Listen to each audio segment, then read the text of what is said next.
Malam semakin larut. Namun Siska masih duduk di sudut kamarnya yang sempit, mencoba memusatkan perhatian pada buku catatan yang terbuka di depannya. Mata lelahnya berulang kali melirik jam dinding yang menunjukkan waktu hampir tengah malam. Udara di dalam kamar pengap, dan lampu kecil di sudut meja tak cukup terang untuk menerangi keseluruhan ruangan. Di luar, suara angin malam yang lembut menggesek-gesekkan daun jendela, seakan ikut bersimpati pada nasib Siska yang terasa semakin berat. Dia menghela napas panjang, lalu menatap tumpukan berkas yang berantakan di lantai. Di antara tumpukan itu, ada selembar kertas yang paling dia hindari untuk dilihat. Sebuah surat tagihan kuliah dari universitas yang memberinya ultimatum. Jika dia tidak membayar tagihan itu dalam waktu 2 minggu, namanya akan dicoret dari daftar mahasiswa, dan mimpi yang selama ini dia bangun perlahan-lahan akan runtuh. Siska bukanlah gadis biasa. Dia dikenal sebagai mahasiswi berprestasi, selalu menempati peringkat teratas di jurusannya. Tak ada yang meragukan kecerdasannya. Bahkan dosen-dosen pun sering memujinya sebagai mahasiswi cemerlang yang masa depannya tampak begitu cerah. Namun, di balik senyum dan nilai-nilai sempurnanya, Siska menyimpan beban yang tak semua orang ketahui. Dia berasal dari keluarga yang sangat miskin. Sejak kecil, dia sudah terbiasa hidup dalam keterbatasan. Namun hal itu tak pernah menghentikannya untuk bermimpi besar. Ayah Siska meninggal ketika dia masih kecil, meninggalkan ibunya untuk membesarkan Siska seorang diri. Ibunya, yang bekerja sebagai buruh cuci, berjuang keras agar Siska bisa mendapatkan pendidikan yang layak. Setiap hari, ibunya bangun sebelum fajar, mengangkat tumpukan pakaian kotor yang harus dia cuci, sementara Siska belajar di kamar yang sempit, dengan tekad yang membara untuk mengubah nasib keluarganya. Impian untuk menjadi sarjana adalah satu-satunya hal yang membuat Siska terus bertahan dalam segala kesulitan. Namun, semakin lama, jalan menuju impian itu terasa semakin jauh. Beasiswa yang Siska dapatkan tidak lagi cukup untuk menutupi biaya kuliah dan kebutuhan hidupnya. Harga buku, tugas-tugas yang membutuhkan biaya, serta biaya tambahan yang tak terduga membuat Siska merasa tercekik. Setiap hari, dia harus memilih antara makan siang atau menabung untuk membeli buku. Tagihan kuliah yang kini menghantuinya hanya menambah beban yang sudah berat. Semakin lama, rasanya semakin mustahil untuk melanjutkan kuliah. Apa gunanya semua usaha ini jika akhirnya aku harus berhenti di tengah jalan? Batinnya bergemuruh, mengisyaratkan rasa frustrasi yang tak lagi bisa ditahan. Kening Siska berkerut ketika pikirannya kembali pada dosennya, Pak Arman. Dia mengajar salah satu mata kuliah utama di jurusannya, seorang dosen senior yang sangat dihormati di kampus. Arman bukan hanya cerdas, tetapi juga berpengaruh. Dia memiliki koneksi luas di kalangan akademisi dan dunia kerja. Bagi mahasiswa, Arman adalah figur yang tegas namun penuh wibawa. Namun, bagi Siska, hubungan mereka mulai terasa berbeda sejak beberapa bulan terakhir. Arman, pria yang usianya lebih dari 2 kali lipat usia Siska, mulai menunjukkan perhatian yang tidak biasa terhadapnya. Awalnya, Siska mengira itu adalah penghargaan atas prestasi akademiknya. Namun, perhatian itu perlahan berubah menjadi sesuatu yang lebih pribadi. Seringkali, setelah kelas berakhir, Arman memintanya untuk tetap tinggal dan berbicara di ruangannya. Percakapan yang awalnya membahas tentang kuliah dan karir, berangsur-angsur beralih ke hal-hal yang lebih intim. Arman mulai menanyakan tentang kehidupan pribadi Siska, tentang keluarganya, dan tentang kesulitan finansial yang dihadapinya. Siska merasa bingung dan tidak nyaman, tetapi dia tidak bisa sepenuhnya menolak perhatian Arman.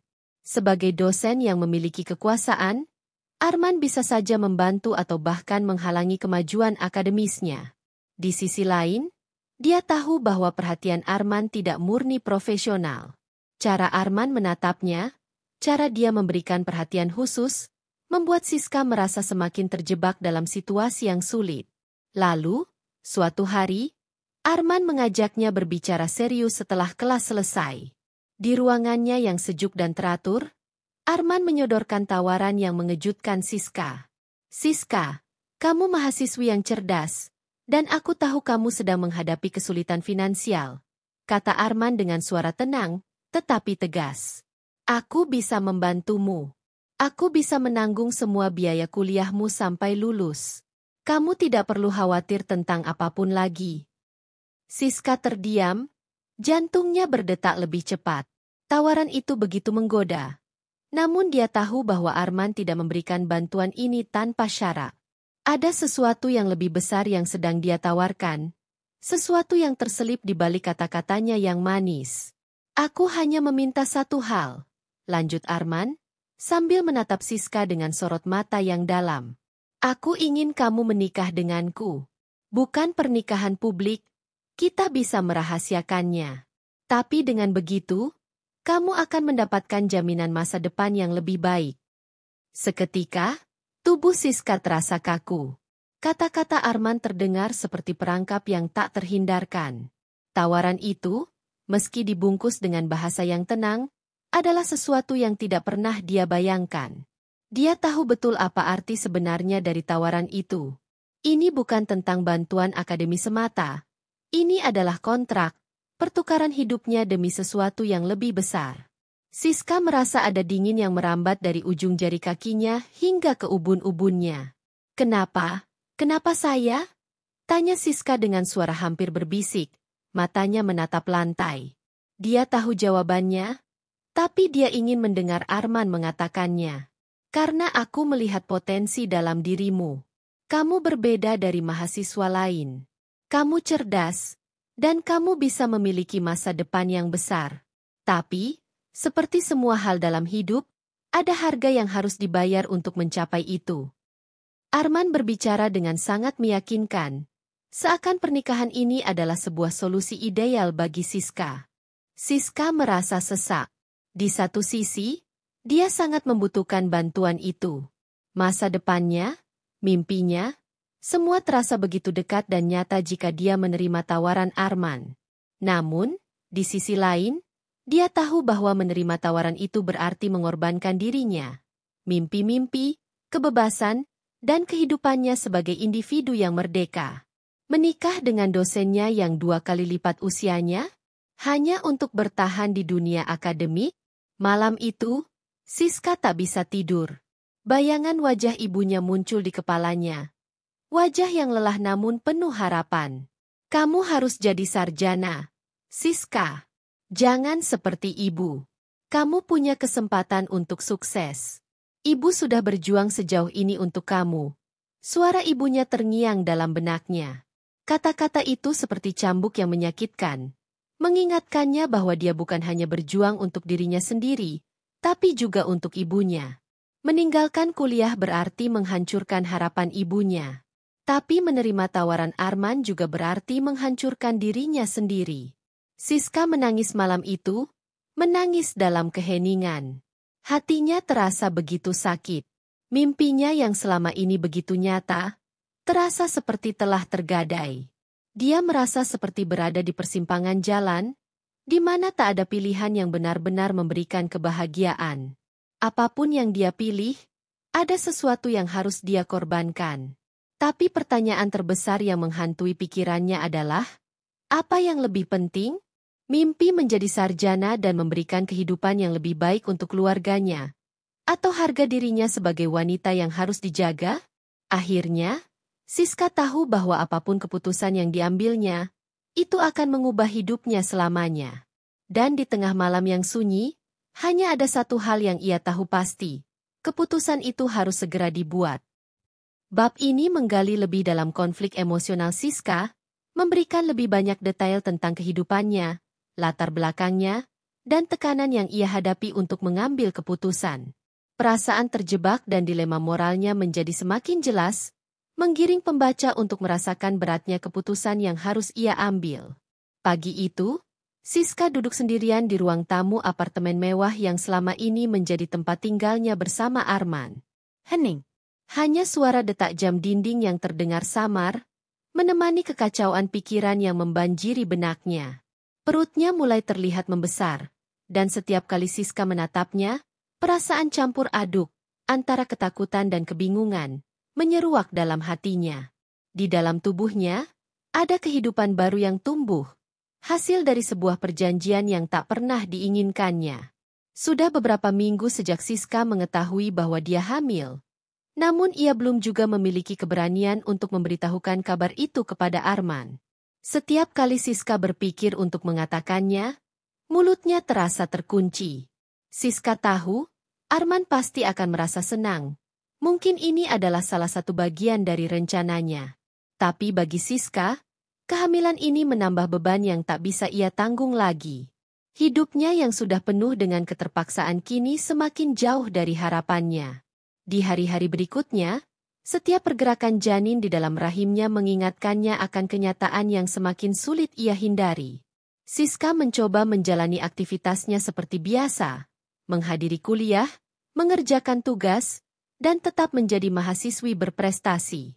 Namun, setiap kali ia pulang ke apartemen, tempat yang seharusnya menjadi rumah bagi seorang istri, dia hanya merasa hampa. Tidak ada cinta, tidak ada kehangatan. Hanya ada keterpaksaan yang semakin hari semakin menyesakan.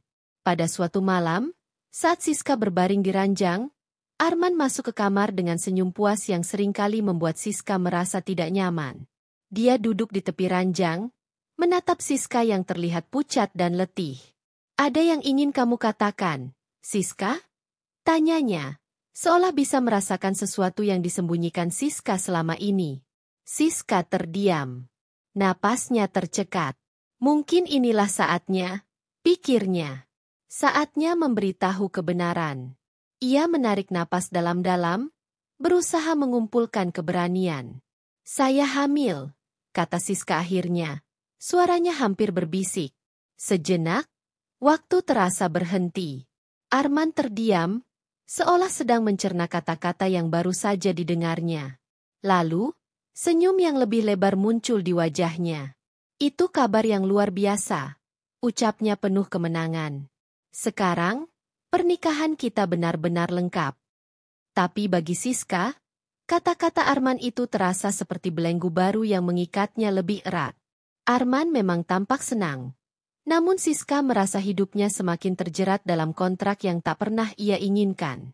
Kehamilan ini, meski tak direncanakan, kini menjadi bukti nyata dari keputusan pahit yang pernah ia ambil. Semakin lama, Siska semakin merasa terjebak dalam kehidupan yang bukan miliknya. Perutnya semakin membesar, dan bisik-bisik mulai terdengar di kampus. Rekan-rekan dosen mulai memperhatikan perubahan fisik Siska, dan beberapa bahkan mulai berbisik di belakangnya. Teman-temannya di kampus pun mulai curiga, meski Siska berusaha keras menutupi kenyataan. "Bagaimana bisa kau tiba-tiba punya segalanya? Tempat tinggal mewah, pakaian bagus, apakah ada yang tidak kamu ceritakan, Siska?" tanya salah satu teman dekatnya suatu hari, ketika mereka sedang di perpustakaan. Siska hanya bisa tersenyum getir, menahan kenyataan pahit yang semakin sulit disembunyikan. Dia tahu bahwa cepat atau lambat, rahasianya akan terbongkar. Dan ketika itu terjadi, dia akan kehilangan lebih dari sekadar martabat. Dia akan kehilangan dirinya sendiri. Seiring dengan semakin dekatnya waktu kelahiran, Siska semakin terhimpit oleh tekanan mental yang berat. Meskipun dia mencoba fokus pada kuliahnya, pada mimpinya untuk menjadi sarjana, hatinya tak bisa melepaskan rasa bersalah dan penyesalan yang terus menghantui. Dia mulai bertanya pada dirinya sendiri, apakah semua ini benar-benar layak? Apakah mimpinya untuk menjadi sarjana sepadan dengan harga yang harus dia bayar? Pada suatu malam, ketika rasa sesak di dadanya semakin tak tertahankan, Siska akhirnya menyadari bahwa dia tidak bisa terus hidup seperti ini. Keputusan yang dia buat mungkin telah membawanya lebih dekat pada gelar sarjana yang ia dambakan, tapi itu juga telah merenggut kebebasannya. Dia tidak bisa lagi berpura-pura bahwa semuanya baik-baik saja. Siska tahu, jika dia terus hidup dalam pernikahan ini, dia akan kehilangan dirinya sendiri sepenuhnya, dan mungkin juga anaknya. Esok paginya, Siska memberanikan diri untuk berbicara dengan Arman. Setelah berbulan-bulan menahan diri, akhirnya dia mengumpulkan seluruh keberanian yang tersisa. "Saya tidak bisa terus hidup seperti ini," ucap Siska dengan tegas saat mereka sedang sarapan bersama. Arman meletakkan cangkir kopinya, menatap Siska dengan dahi berkerut. Apa maksudmu? Tanyanya. Nada suaranya penuh ketidakpercayaan. Saya ingin bercerai, kata Siska. Suaranya terdengar jelas meskipun hatinya berdebar keras. Kata-kata itu keluar begitu saja. Tapi ada kelegaan luar biasa setelah ia mengucapkannya. Arman terdiam, menatap Siska dengan mata yang sulit ditebak. Dia tampak bingung sejenak, lalu perlahan mulai tertawa kecil. Siska, kamu tahu ini bukan lelucon, kan?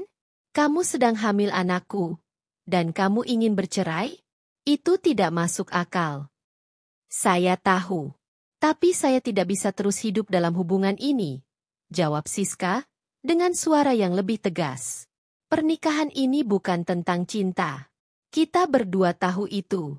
Dan saya tak ingin anak saya lahir di lingkungan yang seperti ini. Arman terdiam lebih lama kali ini. Wajahnya berubah menjadi lebih serius, dan tatapannya semakin dingin. Kamu tahu apa yang kamu pertaruhkan, Siska? Kamu akan kehilangan segalanya. Semua bantuan yang kuberikan, hidup nyaman yang kamu miliki sekarang, semua akan hilang. Siska menarik napas panjang. Dia sudah memikirkan semua itu. Kehidupan mewah yang didapatnya memang memberikan kenyamanan secara fisik, tapi harganya terlalu mahal bagi jiwanya. Saya sudah siap kehilangan semua itu. Saya hanya ingin kebebasan saya kembali. Setelah percakapan yang panjang dan berat, Arman akhirnya setuju untuk mengakhiri pernikahan mereka. Dia mungkin merasa marah dan kecewa, tetapi Arman tahu bahwa hubungan mereka memang tak bisa dipaksakan lebih lama lagi. Siska pun mempersiapkan diri untuk hidup baru, hidup yang mungkin lebih sulit. Namun setidaknya ini adalah hidup yang benar-benar dia pilih sendiri. Setelah perceraian mereka, Siska kembali ke kehidupan yang lebih sederhana. Dia pindah ke kontrakan kecil dan memulai kembali dari awal. Meski hidupnya jauh dari kemewahan yang dulu pernah dia rasakan, Siska merasakan kebebasan yang telah lama hilang. Dia menyelesaikan kuliahnya tepat waktu dan akhirnya mendapatkan gelar sarjana yang selama ini dia impikan. Meskipun perjalanannya penuh liku dan penyesalan, Siska tahu bahwa sekarang dia bisa berjalan di jalan yang dia pilih sendiri, tanpa harus menjual dirinya untuk impian orang lain. Dengan anaknya yang kini menjadi pusat hidupnya, Siska tahu bahwa perjalanan ke depan tidak akan mudah. Namun, dia tidak lagi merasa terperangkap. Dia telah membayar harga yang mahal untuk kebebasan ini, tapi itu adalah harga yang siap dia bayar demi masa depan yang lebih baik untuk dirinya dan anaknya.